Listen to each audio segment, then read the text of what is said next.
This is the dynamic Motorrad LED on the right and the DeAutoLED LED on the left.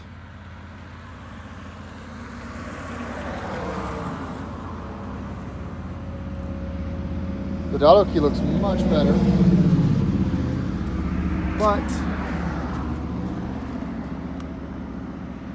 we still have our lamp F error.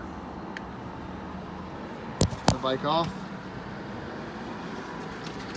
back on. Left works fine. Right.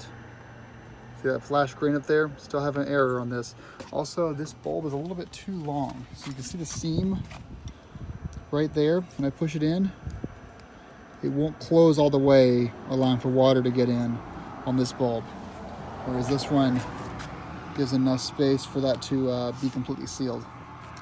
So unfortunately, this one still won't do, even though it looks way better than Dynamic Motorrad's LED.